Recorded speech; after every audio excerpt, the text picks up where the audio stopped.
உயிர்வளம் பெற ஆற்றல் பயிற்சி, மனம் அமைதி பெற அகத்தவம் மற்றும் அகத்தாய்வு பயிற்சிகளை அளித்துள்ளார்கள்.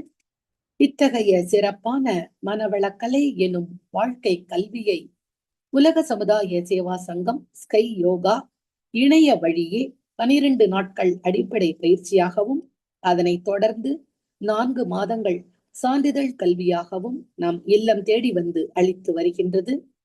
இந்த சிறப்பான செய்தியினை நமது உறவுகளிடமும் நட்புகளிடமும் பகிர்ந்து அனைவரும் உடல் நலத்துடன் ஆரோக்கியமாக அமைதியாக வாழ நம்மால் ஆன சிறு உதவியினை செய்வோம். மகரிஷியின் கனவாம் உலக அமைதிக்கு நம்மால் இயன்ற சிறு தொண்டினை செய்து குருவின் கனவினை நனவாக்குவோம்.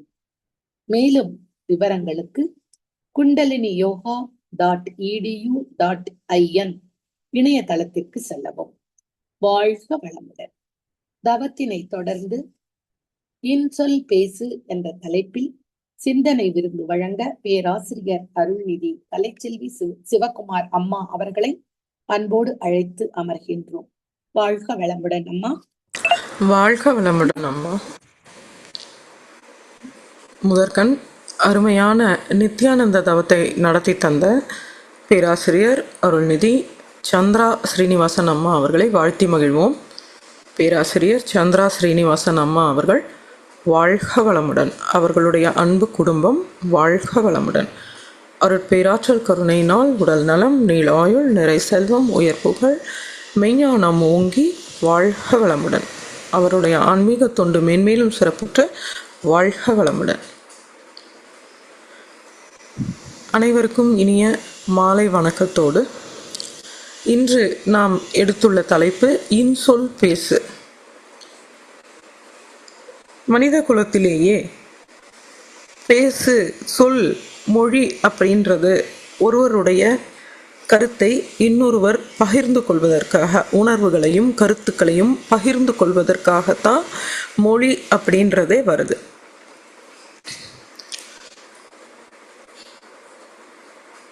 அப்போ ஒருவரோட ஒருத்தர் கருத்து பேசுறதுக்காக பிறந்த மொழி, அதிலிருந்து நாம் உபயோகிக்கக்கூடிய சொற்கள் எப்படி இருக்க வேண்டும் என்பது இன்சொல் ஆக இருத்தல் நலம்.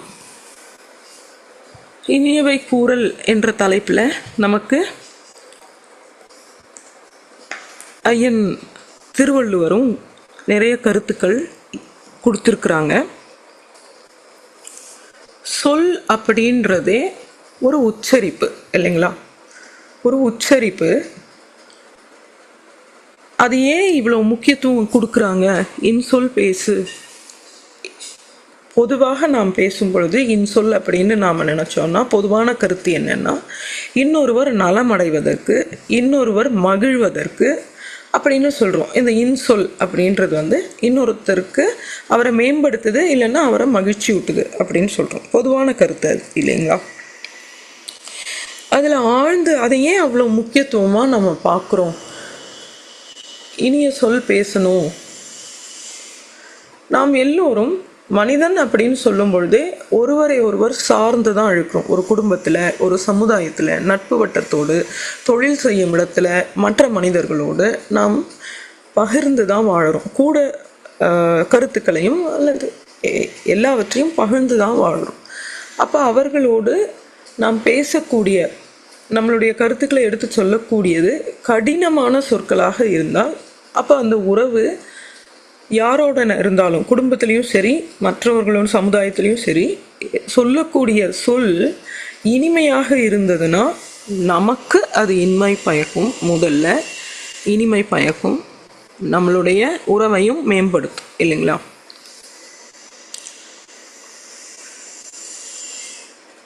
உண்மை பேசுவது அப்படின்றது ஒன்று இருக்கு. உண்மை சில நேரம் சுடும் என்று சொல்வார்கள். உண்மை பேசுவது இன்சொல் அப்படின்னு சொல்ல முடியுமா அப்படின்னா, நன்மை பயப்பதெல்லாம் இன்சொல் தான். ஆனால் சில நேரம்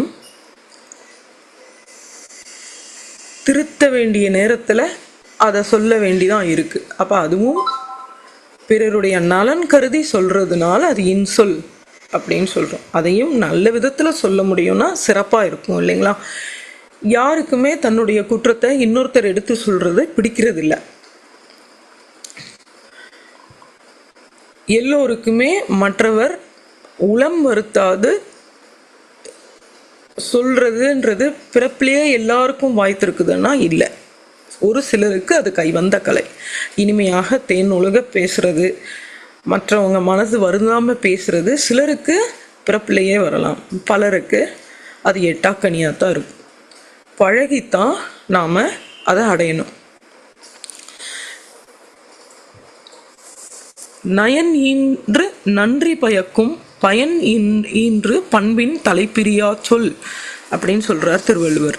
தமக்கும் பிறருக்கும் நன்மை பயக்கும் இன்சொற்கள் இம்மையில் நீதி நெறியும். நாம் வாழும்போது நீதி நெறி கொடுக்குறது, மறுமைக்கு வீட்டுக்குரிய அறநெறியும் அருளும். இந்த பிறவியில் மட்டும் இல்லை, மறுபிறவிலும் அது நமக்கு நன்மை செய்யும், அறம் செய்யும், அருள் செய்யும் அப்படின்னு சொல்கிறாங்க. அப்போ சொல் எவ்வளோ முக்கியம் வாய்ந்ததுன்றது நாம் உணரணும்.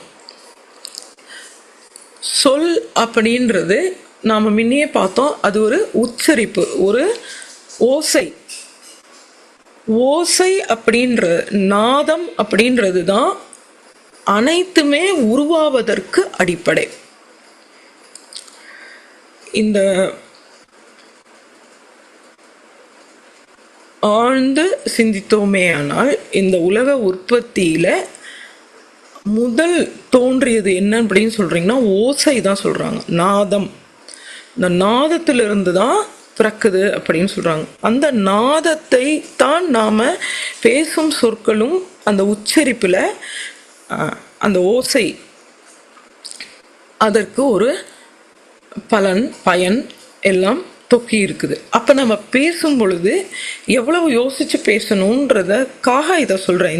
இந்த உண்மையை நாம் தெரிஞ்சிருக்கணும் இல்லைங்களா? பொதுவாகவே இந்த மாலை நேரத்தில் எதை சொன்னாலும் நல்ல விஷயம் பேசு. ஏன்னா நம்ம என்ன சொல்லுவாங்க, தேவதைகள் வானத்தில் மாலை நேரத்தில் அந்தி நேரத்தில் இருக்கும். நீ என்ன சொல்கிறியோ அதை ததாஸ்து, அப்படியே நடக்கட்டும் அப்படியே நடக்கட்டும்னு வாழ்த்தும் அப்படின்னு நமக்கு ஒரு நல்ல பழக்கத்தை ஏற்படுத்துவதற்கு சொன்னது. உண்மையில் நாம் என்ன பேசுகிறோமோ அதுதான் நமக்குள் முதல் அதிர்வாக பதிவாகிறது, பிறகு வெளியில பதிவாகுது. நம்ம உடல் ஒவ்வொரு நொடியும் ஒரு ரசாயன மாற்றத்தால் மாறிக்கொண்டே இருக்கும். ஒவ்வொரு க்ஷணமும் நாம் புதிதாய் பிறக்கிறோம், இன்று புதிதாய் பிறந்தோம்னு சொல்கிறாங்க இல்லையா? அதுபோல் கருத்துக்களில் நாம் என்ன பேசுகிறோமோ அது நமக்குள்ள ஒரு அதிர்வை ஏற்படுத்துகிறது. இது உண்மையா அப்படின்னு கேட்டிங்கன்னா, இப்போது இந்த சொற்கள் உடைய உச்சரிப்பு வைத்து தானே இந்த மந்திரத்தை கண்டுபிடிக்கிறாங்க. இந்த மந்திரத்தை சொன்னீங்கன்னா உங்களுக்கு இந்த பலன் அப்படின்னு சொல்கிறாங்க இல்லைங்களா?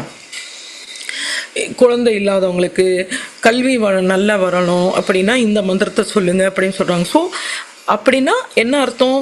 நாம் பேசக்கூடிய உச்சரிக்கக்கூடிய சொல்லுக்கு அவ்வளவு ஆழ்ந்த பயன் இருக்குது. அதனால தான் நம்ம பேசுகிற பேச்சை கவனிக்க சொல்கிறாங்க, இனிமையாக பேச சொல்கிறாங்க. சிறுமையுள் நீங்கிய இன்சொல் மறுமையும் இம்மையும் இன்பம் தரும். அதுதான் இன்னொரு குறள்ல அவர் சொல்றார். யாருக்குமே துன்பம் தராத சொல்லா இருந்துச்சுன்னா இப்பிறப்பில மட்டும் இல்லை மறுபிறப்பிலும் இன்பம் தரும். அதை இனியவை குறள் அப்படின்ற தலைப்பில் பல குறள்கள் அவருக்கு கொடுத்துருக்கிறார். அப்போது நாம் வாழும் காலத்தில் நமக்கு நன்மையை ஏற்படுத்துது. ஒரு அதிர்வுனால நம்ம உடலையும் நல்லா வச்சுக்கிறதுக்கு நாம் பேசுகிற சொற்கள் முக்கியமானவை, மிக முக்கியமானவை. அந்த ஓசை நமக்கும் நன்மையை செய்யுது, பிறர்க்கும் நன்மை செய்யுது. நாம் வாழறதே எல்லோரோடையும் சேர்ந்து தானே. குடும்பமாக இருந்தாலும் சமுதாயமாக இருந்தாலும் தனித்து வாழ முடியாது நம்மளால். மனிதன் என்பவன் ஒரு சோஷியல் அனிமல் அப்படின்னு சொல்லுவாங்க. கூட்டாக தான் அவனால் வாழ முடியும். பிறருடைய உதவியால் தானும் பிறருக்கு உதவி செய்து ஒருத்தருக்கு ஒருத்தர் உதவி செய்து தான் வாழ முடியும். அப்போ அவனுடைய சொல் எப்படி இருக்கணும்? இன்சொல் அவனுக்கு இன்சொல் உபயோகிப்பவனா இருந்தா அவனோட விரும்பி எல்லோரும் வந்து பழகுவாங்க இல்லைங்களா. பணிவுடையவன் இன்சொல்லாதல் ஒருவருக்கு அணி அல்ல மற்ற பிற அப்படின்னு இன்னொரு குறள்ல சொல்றார். எல்லோருக்கும் பணிவுடைமையும் யாவர் மட்டும் இன்சொல் சொல்லுதலும் ஒருவருக்கு உண்மையான நிலைத்த அணிகலன். நம்ம நகை போட்டுக்கிறோம் அப்படின்னு நினைக்கிறோம், அந்த அணிகலன் எதுன்னு பார்த்தீங்கன்னா நாம சொல்ற இனிமையான சொல், ஒருத்தருக்கும் துன்பம் தராத சொல் அப்படின்னு சொல்றாங்க.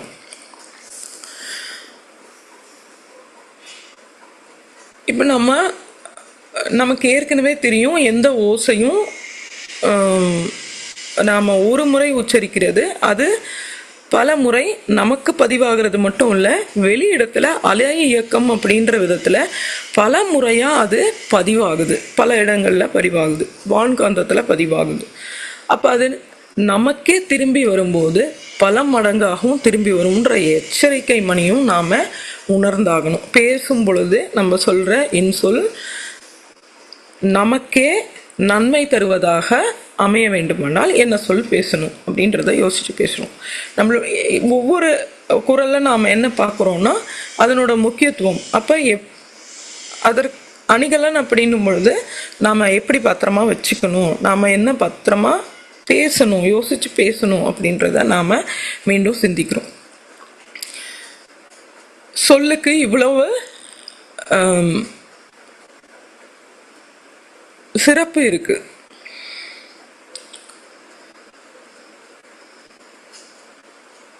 அதனாலதான் நம்மளுடைய மகரிஷி வந்து வாழ்த்து அப்படின்றத கொடுத்துருக்காங்க.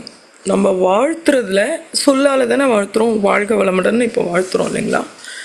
அந்த சொல் என்னென்ன வேலை செய்யுது, நமக்குள் ஒரு மாற்றத்தை ஏற்படுத்துது, பிறருக்கும் அது நன்மையை கொடுக்குது.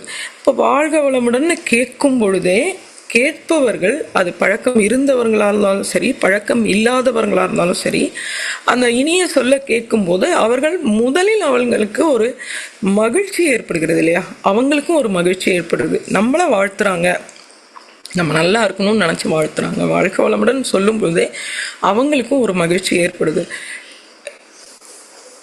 வாழ்த்துல அதை தான் இன்சொல் அப்படின்றது நம்ம மகரிஷி நமக்கு வாழ்த்தா கொடுத்துருக்கிறார். ஒரு சின்ன கதை மூலமாக இதை நாம் இன்னும் வலுவாக சிந்திக்கலாம்.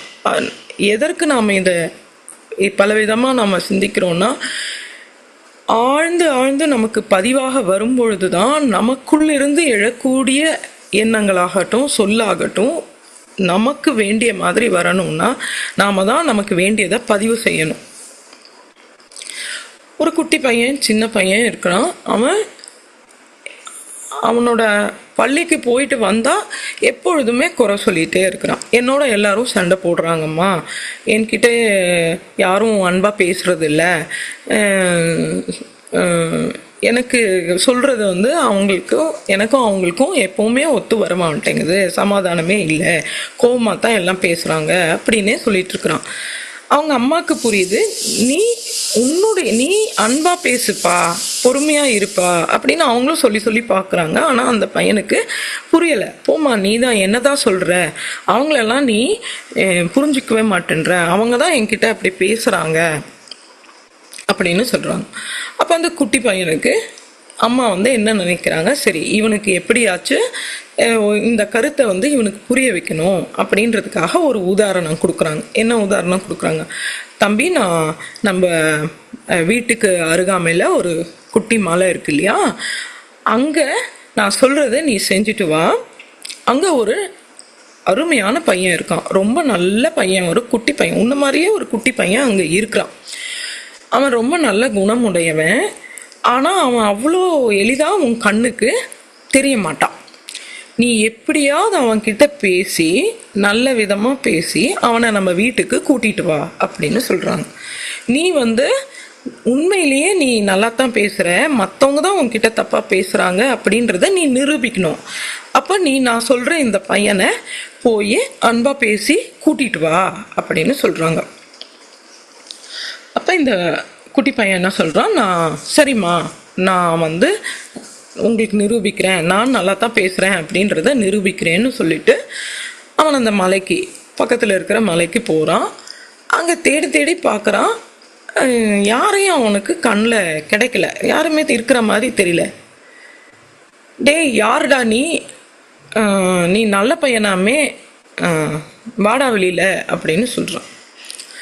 அப்போ அதே டேய் யார்ரா நீ, நீ நல்ல பையனாமே, வாடா வெளியில் அப்படின்னு கேட்குது. அப்போ அவனுக்கு என்ன யார் மரியாதை இல்லாமல் சொல்கிறது, நீ யாருடா அப்படின்னு கேட்குறான். அப்போ திருப்பி நீ யாருடா அப்படின்னு குரல் கேட்குது. எங்கள் அம்மா என்னமோ நீ நல்ல பையன்னு சொன்னாங்க, நீ மரியாதை இல்லாமல் பேசுகிற அப்படின்னு சொல்கிறான்.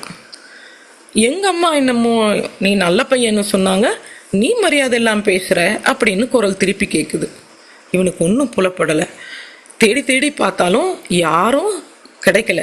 இது போய் அம்மா கிட்ட சொல்ல வேண்டியது தான் அப்படின்ட்டு திரும்பி வீட்டுக்கு வந்து அம்மா கிட்ட சொல்கிறான். அம்மா, நீ என்னமோ அவனை நல்ல பையன்னு சொன்னியே, அவன் மரியாதை இல்லாமல் பேசுகிறான்மா, வாடான்னு சொல்கிறான், என்னடான்னு கேட்குறான், நீ யாருடான்னு கேட்குறான் அப்படின்னலாம் சொல்கிறான். அப்போ அம்மா சொல்கிறாங்க, இல்லைப்பா அவன் உண்மையிலேயே நல்ல பையன்தான், நீ அன்பாக பேசியிருக்க மாட்ட அப்படின்னா அவன் ஒத்துக்கலை. இல்லைம்மா அப்படின்றான், அவன் தான் அப்படி பேசினான் அப்படிங்கிறான். அப்போ அம்மா சொல்கிறாங்க, நான் நாளைக்கு வரேன் உன்னோட, நீ எப்படி பேசுகிறேன்னு நானே பார்க்குறேன் அப்படின்னு சொல்கிறாங்க. அப்போ அடுத்த நாள் அம்மாவும் பிள்ளையும் சேர்ந்து போகிறாங்க அந்த இடத்துக்கு. அந்த இடத்துக்கு போய் இப்போ அம்மா சொல்கிறாங்க, நீ அவனை அன்பாக கூப்பிடு, நீ அன்பாக பேசு, அவன் பேசுவான், அவன் நல்ல பையன்தான் அப்படின்னு. எங்கள் அம்மா நீ நல்ல பையன்னு சொல்கிறாங்க, நீ யாரு அப்படின்னு கேட்குறான். அப்போ அதே எங்கள் அம்மா நீ நல்ல பையன்னு சொல்கிறாங்க, நீ யாரு அப்படின்னு. அடா நீ நல்லா பேசுறியே அப்படின்னு சொல்கிறான். அப்போ அதே குரல், அட நீ நல்லா பேசுறியே அப்படின்னு கேட்குது. நீயும் நல்லவன் தானா, நீ ரொம்ப நல்லவன் தானா அப்படின்னு கேட்டால், நீ ரொம்ப நல்லவன் தானா அப்படின்ற குரலே திருப்பி கேட்கு. ஆச்சரியப்படுறான். அம்மா இது மாதிரி இவன் பேசவே இல்லையேம்மா, இப்போ நீ வந்ததுனால இவன் இப்படி பேசுகிறானாம்மா அப்படின்னு. அப்போ அம்மா சொல்கிறாங்க, இல்லைப்பா உண்மையில் இங்கே எதுவும் வேற ஒரு பையன் அப்படின்றது இல்லை, உனக்கு நான் புரிய வைக்கிறதுக்காகத்தான் இங்கே வர சொன்னேன், இது உன்னுடைய அசரீரி தான், நீ என்ன பேசுறியோ அதுதான் உனக்கு திரும்பி வருது, இது உனக்கு புரிய வைக்கிறதுக்காக தான் நான் இந்த மாதிரி நான் சொன்னேன் அப்படின்னு சொல்கிறாங்க. அப்போ அந்த பையனுக்கு நல்லா புரியுது, அம்மா எனக்கு புரிஞ்சுது, நான் இனிமே நல்ல வார்த்தைகளை பேசி நல்ல பையனாக இருக்கிறேன் அப்படின்னு சொல்கிறார். நமக்கு மகரிஷி இல்லற நோன்பு அப்படின்ற ஒரு பாட்டில் நமக்கு கொடுத்துருக்கிற கவிதை என்னன்னு பார்த்தீங்கன்னா, அன்பு ஊற்றாம் இல்லறத்தில் ஆண் பெண் இருபேரும் அவரவர்கள் துணைவர்களை மனம் வருந்தச் செய்தால் துன்ப உணர்வலை எழும்பி தாக்கியோரை தாக்கும், தொல்லை தரும் சாபமாம் நோய்கள் வரும் தேர்வீர்.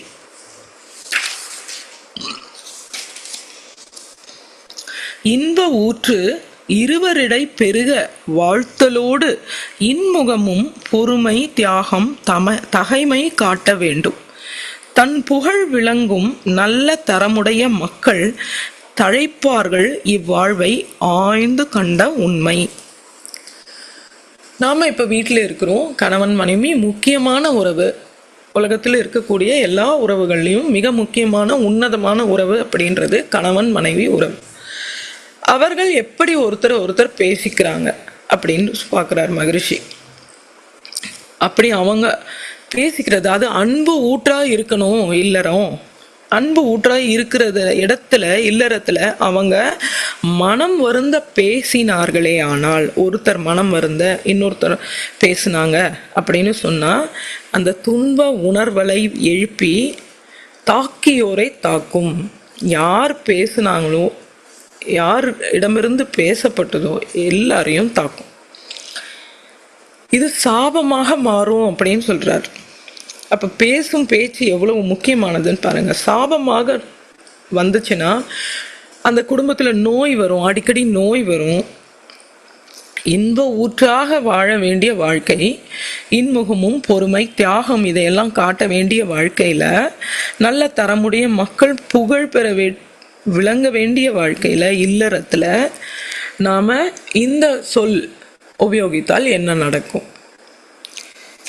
அதே பாட்டில் அடுத்த இதில் பாருங்க, மனைவி அவள் தன்னை மதிக்கவில்லை என்ற குறையால் மனம் வருந்தும் கணவருக்கும், மணந்தவர் பொறுப்பாய் என்னை மதிக்கவில்லை என்று ஏங்கும் பெண்களுக்கும். 2 பேருக்குமே இருக்கும். சிலர் வீட்டில் கணவர் என்னை மதிக்கிறதே இல்லைன்னு மனைவியும், அல்லது மனைவி துளி கூட என்னை மதிக்கிறது இல்லைன்னு கணவரும் மனம் வருந்தலாம், உள்ளுக்குள்ளே வருந்தலாம், எடுத்து சொல்லலாம். பிணக்கு தான் மிஞ்சும் இல்லைங்களா? அந்த எண்ணம் இருக்கிறவங்க இன்ப வாழ்வு மலர்வதற்கு ஏற்ற வழி சொல்வேன். நினைவு கூர்ந்து உன் வாழ்க்கை துணை இதுவரை உங்களுக்கு நிறை மனத்தோடு அன்பு கொண்டு செய்ததெல்லாம் பாரே. உன்னை மதித்து ஆற்றியுள்ள இனிய சொல் அனைத்தும் உள் நினைந்து நன்றி கூறி வாழ்த்த மனம் நிறையும். அவங்க என்னதான் துன்பம் கொடுத்தவங்களா இருந்தாலும், மனம் வருந்த செய்தவங்களா இருந்தாலும், கண்டிப்பாக இந்த துணை வந்ததுனால ஏதாவது ஒரு நன்மை நடந்திருக்கும். ஏதாவது ஒரு நன்மை, ஏதோ ஒரு முழுவதும் கெட்ட மனிதர்கள் என்று யாரையுமே சொல்ல முடியாது. முழுவதும் சிறந்த மனிதர்கள், 100% நல்ல மனிதர்கள் என்று யாரையுமே சொல்ல முடியாது. குறை நிறை உள்ளவங்க தான் மனிதர்கள்.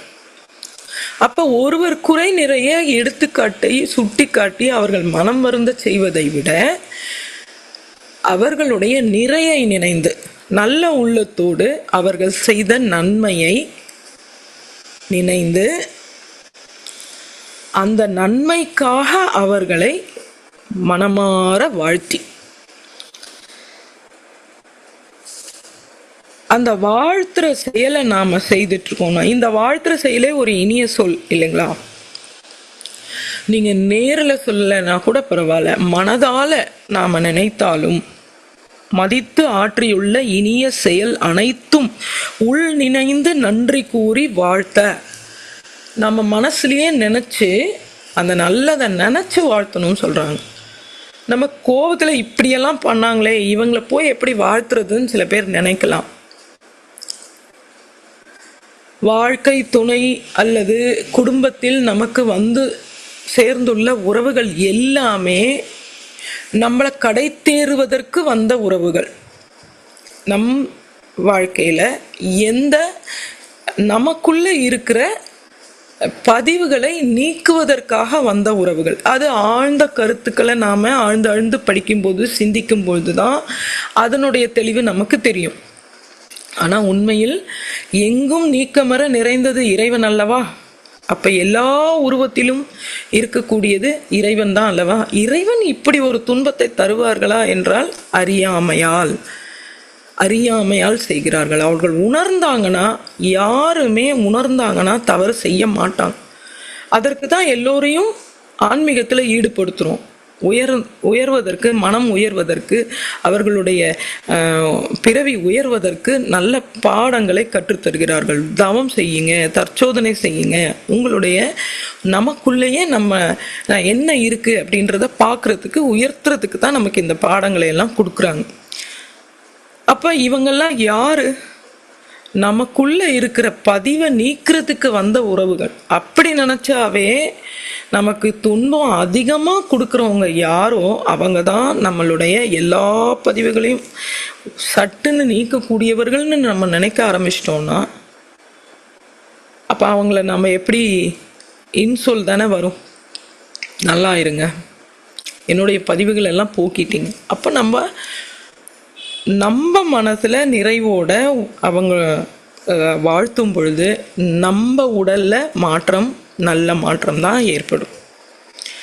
இது நமக்கு நாம் செய்கின்ற முதல் என்ன சொல்கிறதுங்க, உதவி, நல்ல உதவி. இன்சொல் பேசுவது, வாழ்த்துவது நமக்கு நாம் கொடுத்து கொள்கிற பரிசு. அப்புறம்தான் பிறருக்கு போகுது. அதை தெரிஞ்சுக்கிட்டோம்னாவே நாம் நல்லது தான் பேசுவோம், இன்சொல் தான் பேசுவோம். இன்சொலால் ஈரம் அலை இப்படிறு இலவாம் செம்பொருள் கண்டார் வாய்ச்சொல். செம்பொருளாகிய அறம் உணர்ந்தாரின் வாய்ச்சொற்கள் இனிமையும் அன்பும் கலந்து குற்றமற்றவையாக இருக்கும். இன்னொரு எளிமையும் சொல்றாங்க பாருங்க. முகத்தான் அமர்ந்து இனிது நோக்கி அகத்தானாம் இன்சொல் இனிதே அறம். நாம முகம் மலர்ந்து இனிது நோக்கி மனம் கனிந்த இன்சொல் சொல்வதே அறம் அப்படின்னு சொல்றார். அற வாழ்க்கை நம்ம வாழணும் இல்லைங்களா? இன்சொல் சொல்வது அற வாழ்க்கைக்கு ஈடானது.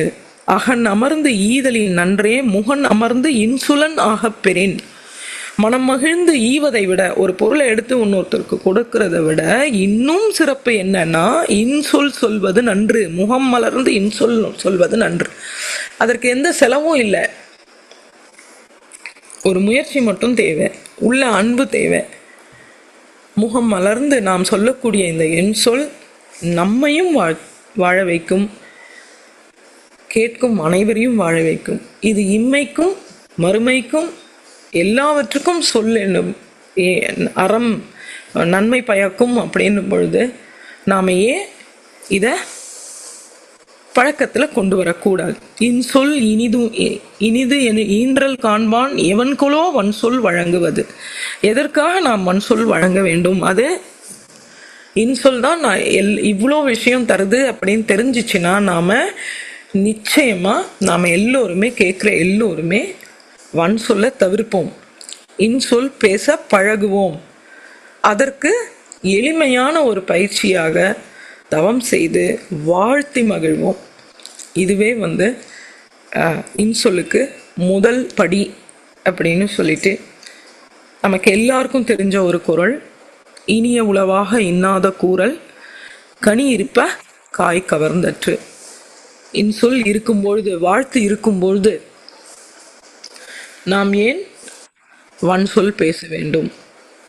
தவம் செய்து இன்சொல்லே பேசுவோம் என்று சொல்லி இந்த சிந்தனையை இதோடு நிறைவு செய்து கொள்கிறேன். நன்றி. வாழ்க வளமுடன். வாழ்க வளமுடன். மிக்க நன்றி அம்மா. இன்சொல் பேசு என்ற